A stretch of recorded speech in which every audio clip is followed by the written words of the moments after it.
Good afternoon, Tampa Bay. It's Tom DuPont, publisher of the DuPont Registry, Tampa Bay, here today for another broadcast of Tampa Bay Talks, located in the world international headquarters for DuPont Registry, Tampa Bay, right here near the St. Pete Airport in Pinellas County.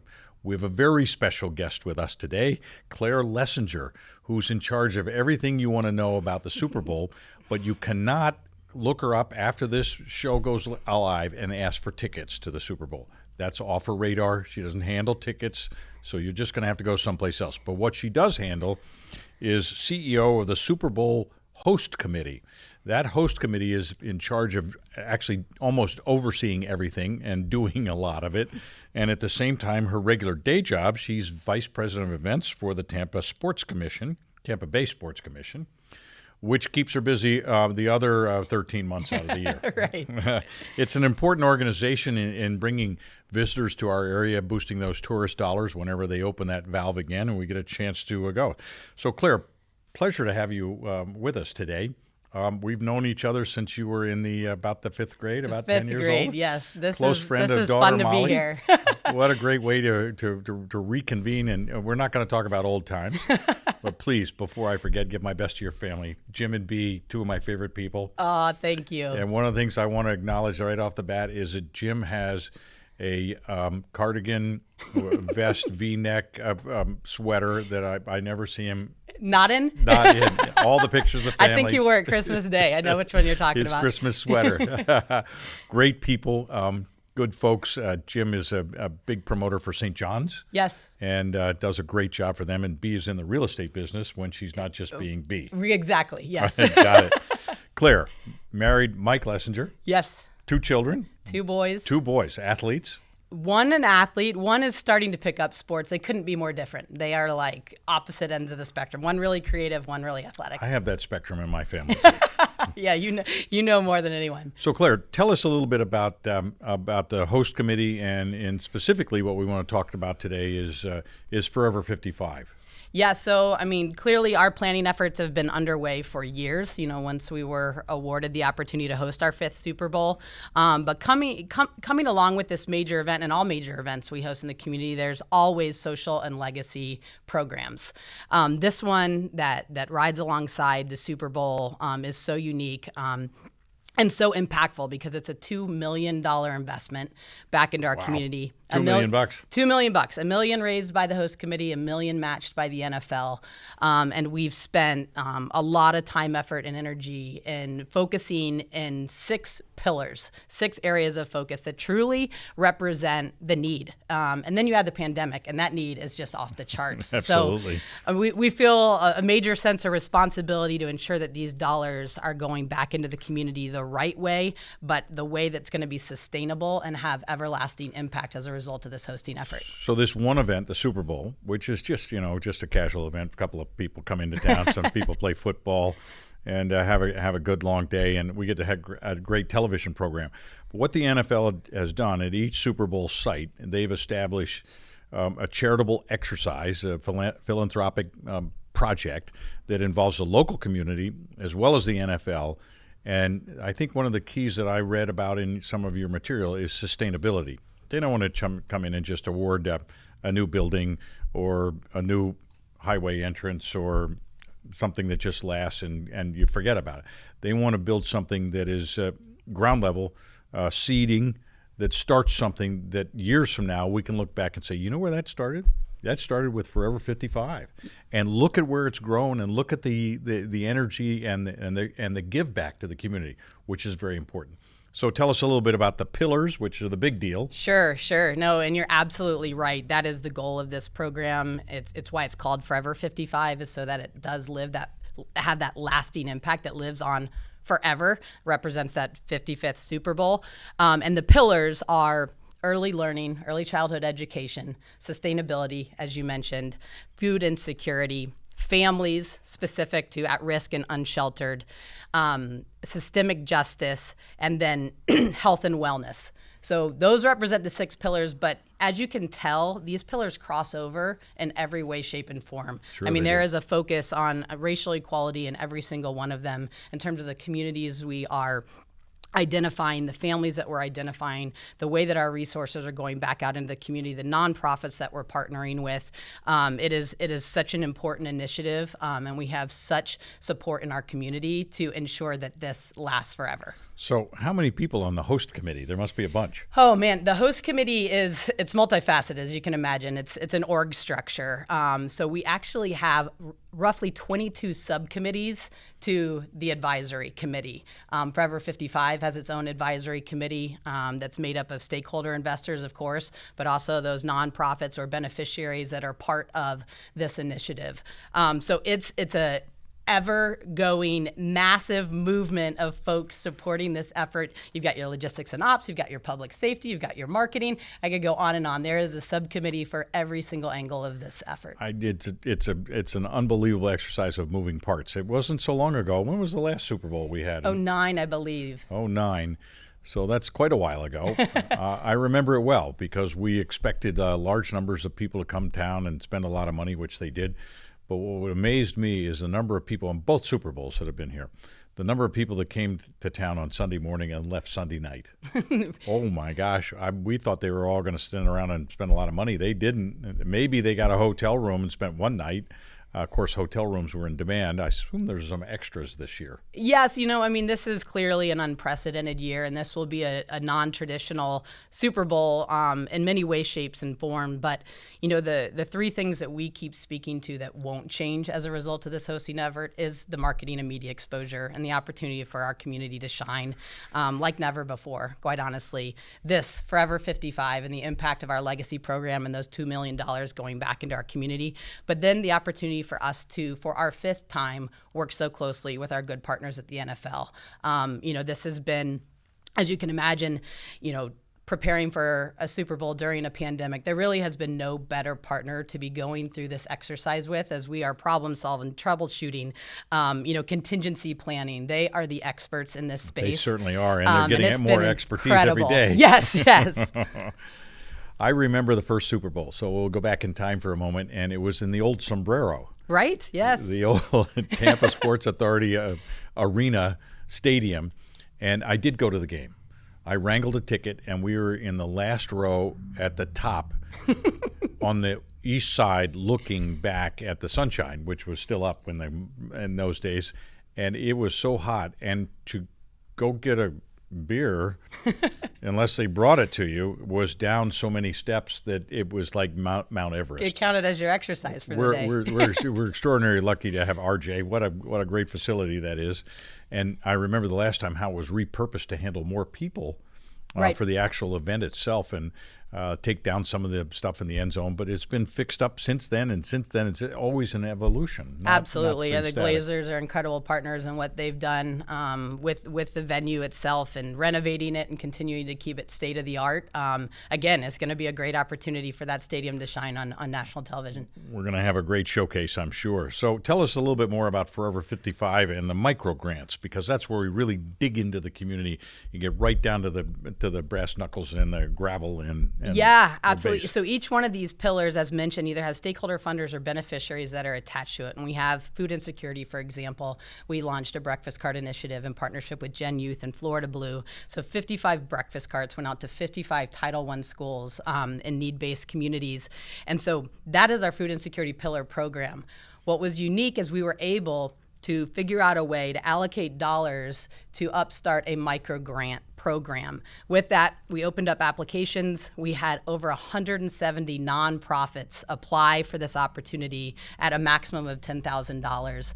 This past week, we awarded and released and announced the 28 recipients of those micro grants. So another great opportunity for us to take Forever 55, open it up to the community, let more folks in, and be a part of this great work. They all align and strongly align with our pillars and our focus. Well, just the networking of each one of those philanthropic efforts and the little focus that they have in a little box is now going to be a bigger box and going to have more benefit to more people and start the ball rolling, and it'll snowball eventually. One thing I want to mention is WEDU, our local TV station here, public broadcasting, a terrific organization, and one of the things they do annually is the Be More Awards.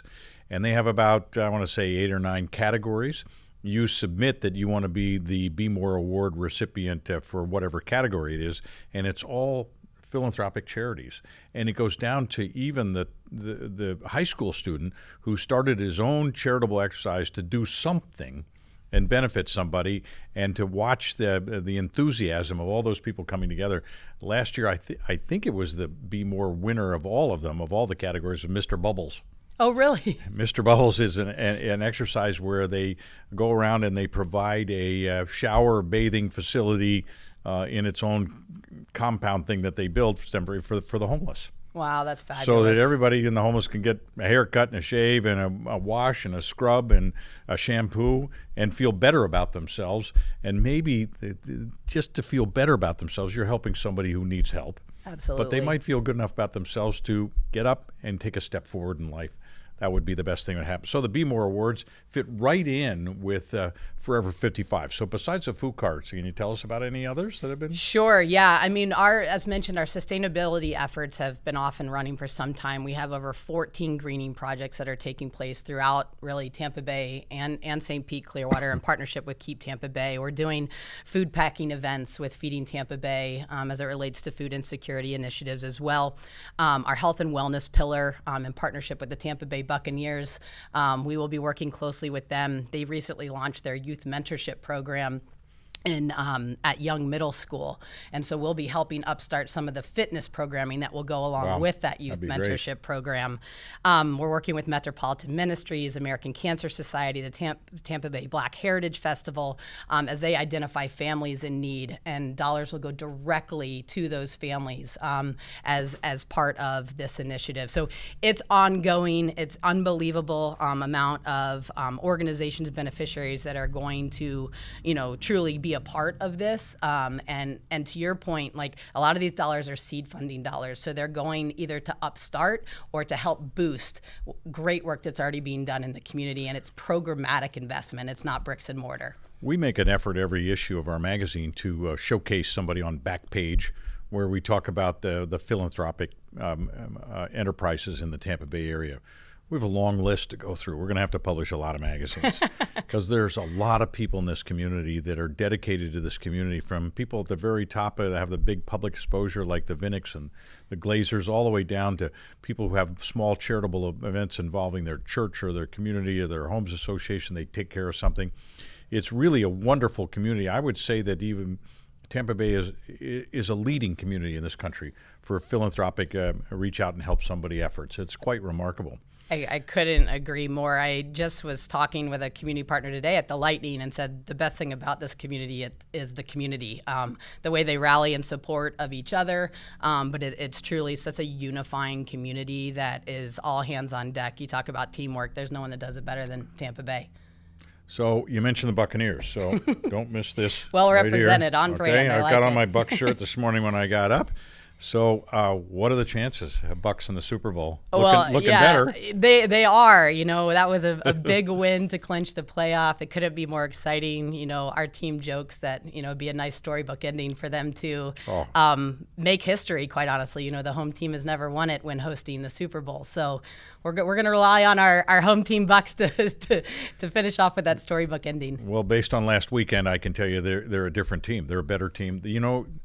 Maybe they've had a little step backwards every once in a while, but they've steadily advanced all season. Absolutely. And when you look at Super Bowl winners, they weren't necessarily Super Bowl winners at the beginning of the season, but they got better and they got better and they got better. And when they found a tough opponent, maybe they took a step back, but then they got better and better and better. And boy, they were good last weekend. They were really good last weekend. And, I've been a part of a lot of teams, and you want your team to peak now. Postseason is when you want them to peak, and I think everyone knew they had all the pieces. Everyone's preseasons were cut short, working out some of those kinks. People weren't giving the time to do that. So over the course of time, they were able to continue to position themselves for this. And now, postseason, it's restart. So anything could happen, and they look as good as anyone. Just keep those injuries away. Yes. So we're quite the sports town, though, with the Bucs doing well in the playoffs. We have the Lightning going all the way. We have the Rowdies Rowdies. And we have the Rays. Yes. So we cover the gambit here. We're a sports town like you can't believe. Nobody else can match that in the country. No, and I think for the first time ever, I think I saw this in a tweet the other day, all three franchises made it to the postseason. It's the first time ever. Yeah. Yeah. Actually, in the same year. Okay, all four. Don't forget the four, Rowdies. yes, correct. Don't forget the Rowdies. You know, that's an interesting point. Soccer is such a popular sport with the youth. But the Major League Soccer is yet to break out with baseball and football and hockey and basketball. Oh, we have a basketball team. We have a basketball team too, right?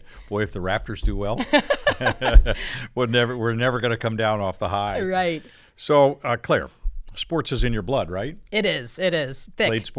Played sports in high school, college? College. Coached it in college. And coached it. Where'd you coach? At USF? USF, volleyball, yes. Girls ladies volleyball. Ladies volleyball. Tyler is now playing, so Mike and I are dusting off the old knee pads and getting out there and playing with him. I was never very good at volleyball because I kept falling down all the time. But a great sport, team building, unbelievable, isn't it? Absolutely. It's one of the coolest, I think, team sports because you truly can't have one person, run away with the show. It's multiple contacts. You need everyone to play well, to do well. So yeah, it's the ultimate team sport in my mind. Well, and teamwork as a product of team sports is really important in life because you go forward, now you're running an organization that pulls a lot of moving pieces together. A lot of people, somebody's really good at something, somebody's not quite so good. You got to raise the level of competence. Rising tide floats all boats, and all of a sudden you've got an operation going. We talk a lot about in our meetings about servant leadership, about how the leader takes care of the followers. And that's got to be the way you're running Forever 55. You got to make sure those people are pumped up and ready to go. Sure, absolutely. I think it's one of the main reasons I love what I do. One is we have incredible leadership with Rob Higgins, our CEO and executive director of the Sports Commission. But we have a culture, and the culture is very sports-minded, sports-driven. I feel like I'm in the locker room every day. Our tagline is game day every day. And I remember when he shared that with me, I was like, nothing resonates more. We really do get up every day and feel like we're headed into game day. We've got so much on our plate, but so much we want to accomplish and so much we need to do together. I mean, that teamwork is key and essential. And we rely on our entire community. It's the community partners that position Tampa for this type of success. And we don't judge ourselves on whether we win the business, it's whether we win it back. So here we are hosting our 5th Super Bowl, and that's kudos to Tampa and the way they host major events. It's been quite a role for Tampa Bay, that's for sure.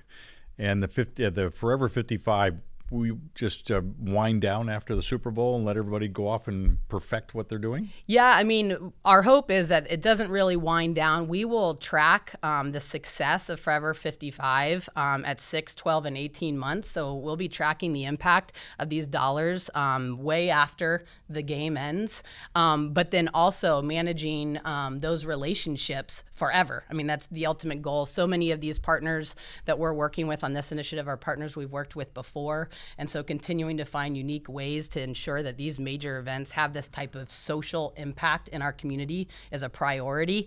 And we just can't wait to see the results of this, not just in the 45 days, but in 45 years post the event. I look forward to seeing how this rolls out over a long period of time. Having a magazine that publishes every other month, it's kind of like game day every other month. And we spend all day prepping in the preseason, then we get into active selling and running through the season. We get in the playoffs, the final few days, and then we're at the Super Bowl for the magazine once a month on print day when we send it off to the printer. And we're right in the middle of our annual real estate issue coming up in January. Late January. We go to press mid-January. And believe me, trying to keep everybody's attention during Christmas and New Year's is a little mind-boggling. But we're there. We have a lot of good supporters and a lot of good advertisers and media partners. And David Warner, our editor-in-chief, always comes up with interesting stories about, in this case, real estate, but also travel, restaurants, dining. And Howard Walker, a well-known automotive journalist, is part of our group, and he does his Weekend Wheels as well as his DR Auto feature in the magazine and talks about the latest, greatest Bentley, BMW, Rolls-Royce, Mazda, whatever it is that you can drive. He's just recently did the new Corvette. Oh, wow. And what a trip that was for him. He really enjoyed it. So that's something to look forward to in the magazine. So be sure and look for it around town. And if you need a copy, you know who to call. Just go right to our website and send us a note. So Claire, pleasure to have you with us. Thank you for explaining Forever 55 so that everybody in the community understands it. We get a chance to broadcast this out today. We'll share with everybody. Appreciate it if you share it with your audience and they share it with each other. They'll learn something. They'll look forward to the Super Bowl. What are we, 4 weeks, 5 weeks? We're roughly, yes, like 45 days. 45 days. 45 days, 4 hours and 6 minutes. A little bit longer than that. Doesn't start till like 8 o'clock at night. Right, Yeah. yep. Nighttime event in Tampa in February. It's going to be cool. It's going to be cloudless. The moon's going to be out. That's what we promise in every bid right there. You nailed it. It's going to be a beautiful evening in Tampa and a wonderful day to show off our community. And thank you for everything you do for our community. Thank you. It's such a pleasure to be here. Appreciate you highlighting the good work and the social impact that Forever 55 will have on our community. So while we're at it, everybody, we want to make sure that you had a Merry Christmas, Happy Holidays during the past couple of weeks, and that you're looking forward to a happy, healthy, and safe new year coming up at 2021. Just around the corner, it's Tuesday, and Friday's the day. So good luck to all of you, and thank you, Claire. Good luck to you. And if you need anything from our little magazine, you just call us. Thank you so much. And we promise not to call you for tickets between now and Super Bowl. But yeah, the subject might come up, but this is not the right person. You have to go someplace else. This is the person that steers Forever 55 down the road to being the most successful philanthropic effort in the history of Tampa Bay. Congratulations to you ahead of time. We're looking forward to seeing the results, and thanks for being with us today. Thank you so much. All right, folks, that's it for today from the world headquarters of DuPont Registry, Tampa Bay. Thanks for being with us, and we look forward to seeing you again soon. So go out and make it a great day, Tampa Bay.